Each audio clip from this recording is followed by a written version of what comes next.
दोस्तों, जैसा कि आप सभी जानते हैं कि इस दुनिया में अगर कोई बात सत्य है तो वह है हमारी मृत्यु। अर्थात इस पृथ्वी लोक पर जिसने भी जन्म लिया हो उसे एक ना एक दिन मरना ही है।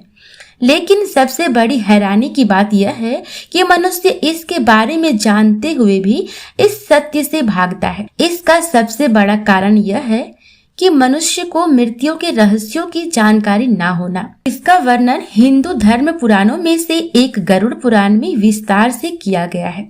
आज हम इस वीडियो के माध्यम से जानेंगे कि हिंदू धर्म में मृतक के शरीर को जलाया एवं दाह संस्कार क्यों किया जाता है।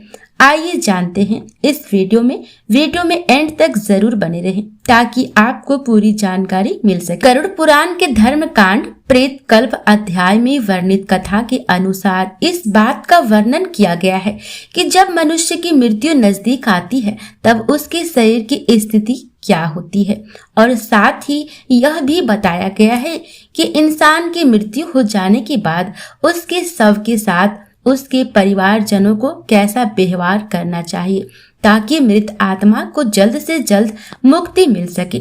गरुड़ पुराण के प्रेत कल्प अध्याय में पक्षीराज गरुड़ के पूछने पर भगवान श्री हरि कहते हैं, जब मनुष्य अपने इस जन्म में कर्म करता हुआ मरणासन अवस्था में पहुंचता है तब उसके शरीर में कई रोग उत्पन्न होते हैं। मरणासन मनुष्य अचानक सर्प की भांति मौत की जकड़ में बनता चला जाता है, परंतु फिर भी मन में जीवन की जीने की इच्छा को लेकर दुखदायी जीवन व्यतीत करता रहता है और फिर अंतिम क्षणों में उसे एक अलौकिक चेतना आती है जिसमें मरणासन मनुष्य को सभी लोग एक जैसे ही दिखाई देते हैं। गरुड़ पुराण में ये सारी बातें लिखी गई है। जो मनुष्य जीवन में कभी झूठ नहीं बोलता, जो हमेशा अच्छे कर्म करता है, आस्तिक और श्रद्धावान रहता है, वह सुखपूर्वक मृत्यु को प्राप्त करता है।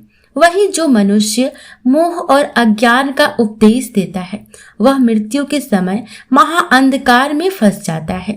जो झूठी गवाही देता है या किसी के साथ विश्वासघात करता है या वेदों पुराणों की निंदा करता है, वो मूर्छा रूपी मृत्यु को प्राप्त करता है। उनको ले जाने के लिए भयानक और भयभीत कर देने वाली दुरात्मा यमदूत आते हैं। ऐसी भयंकर परिस्थिति को देखकर प्राणी के शरीर में भयवश कंपन होने लगता है। उस समय वो अपने रक्षा के लिए अपने माता पिता, पुत्रों आदि परिवार वाले रिश्तेदारों को याद करने की कोशिश करता है, लेकिन उस पल प्रयास करने पर भी वह किसी को कुछ भी नहीं बता पाता। ऐसे जीव के कंठ से एक शब्द भी स्पष्ट नहीं निकलता है। भयवश प्राणी की आंखें नाचने लगती है, उनकी सांसें बढ़ जाती है और मुंह सूखने लगता है।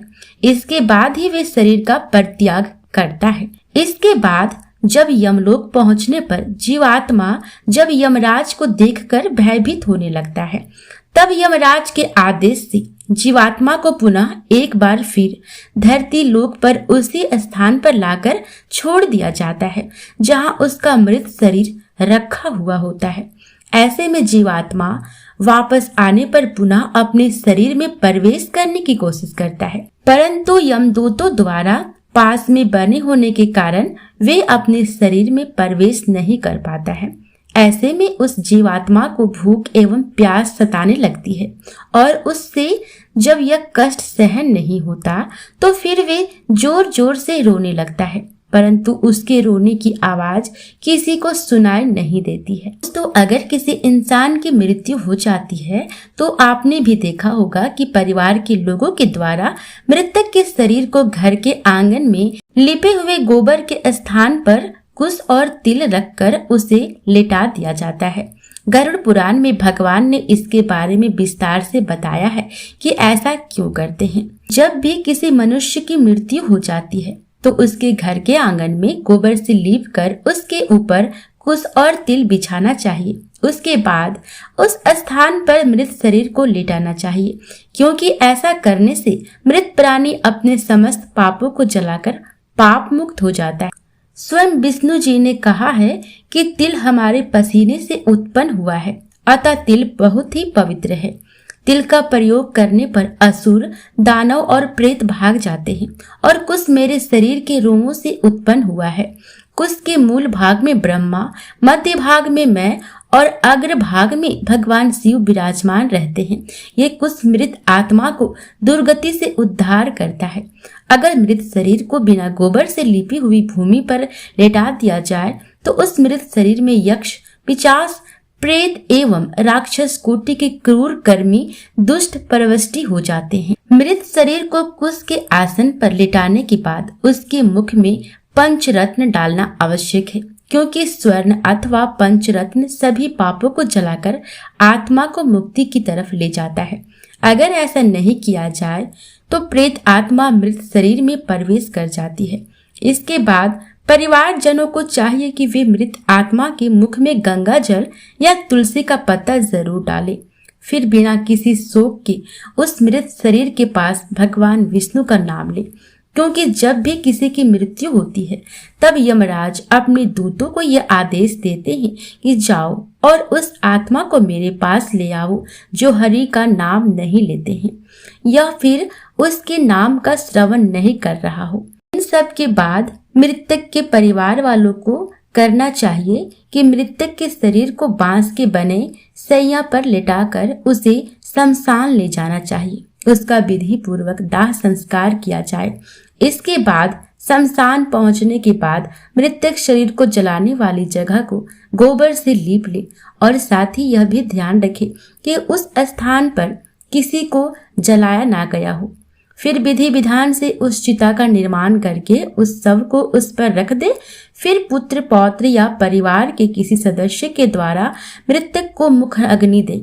जब मृतक का शरीर पूरी तरह से जल जाए तो सभी लोग अपने घर को चले जाएं, परंतु घर के अंदर प्रवेश करने से पहले सभी स्नान अवश्य कर ले। मृतक के शरीर के दाह संस्कार इसलिए किया जाता है ताकि उसे उसके पूर्वजों की ऋण से मुक्ति मिल सके और उसे पृथ्वी लोक पर भटकना ना पड़े। इसके बाद आप लोग जानते होंगे कि मृतक की आत्मा की शांति के लिए उसके परिवार वालों के द्वारा 10 दिनों की पिंडदान होती है और फिर उसका श्राद्ध कर्म किया जाता है, जिसे 13वीं भी कहा जाता है। इसके बाद दोस्तों आप लोग जानते होंगे कि मृतक की आत्मा की शांति के लिए उसके परिवार वालों के द्वारा 10 दिनों की पिंडदान होती है और फिर उसके बाद श्राद्ध किया जाता है, जिसे 13वीं भी कहा जाता है। दोस्तों अगर आपको ये वीडियो अच्छी लगी हो तो जरूर लाइक करें और आगे की वीडियो के लिए आप हमें कमेंट करके जरूर बताएं। धन्यवाद।